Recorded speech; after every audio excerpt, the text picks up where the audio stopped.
میں نے اپنی مرضی سے طلاق لی تھی۔ ایک عورت ایک سائیکالوجسٹ کے پاس آئی اور پوچھا، میں نے کچھ ماہ پہلے اپنی مرضی سے طلاق خلا لی تھی، مگر اب مجھے ایسا لگتا ہے کہ مجھ سے غلط فیصلہ ہو گیا، جس کی وجہ سے شدید پریشانی کا شکار ہوں۔ میں اس پریشانی سے نکلنا تو چاہتی ہوں مگر نکل نہیں پا رہی، میں کیا کروں؟ زندگی میں کچھ فیصلے ایسے ہوتے ہیں جنہیں واپس تبدیل نہیں کیا جا سکتا، جیسا کہ طلاق کا فیصلہ۔ ان فیصلوں کو واپس کرنا مشکل ہوتا ہے، جیسا کہ کسی کو چھوڑ دینے کا فیصلہ۔ ان فیصلوں پر پریشان ہونے اور پچھتانے کی بجائے آگے بڑھنا چاہیے، کیونکہ اکثر یہ فیصلے مشکل تو ہوتے ہیں، غلط نہیں۔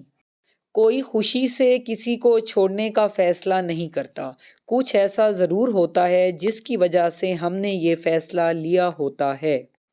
ہمیشہ یاد رکھیں کہ کسی کو چھوڑ دینے یا اس سے دور ہونے کے بعد ہمارا ذہن ہمارے ساتھ ایک عجیب کھیل کھیلتا ہے کہ جسے چھوڑا جائے اس کی تمام برائیاں اور اس سے جڑی تمام بری یادوں کو پیچھے پھینک کر اس کی تمام خوبیوں اور اس سے جڑی ساری خوبصورت یادوں کو ہمارے سامنے لا کر رکھ دیتا ہے، جنہیں سوچ کر ہمیں لگتا ہے کہ ہم سے کچھ غلط فیصلہ ہو گیا اور ہم پریشان ہونے لگتے ہیں، پچھتانے لگتے ہیں۔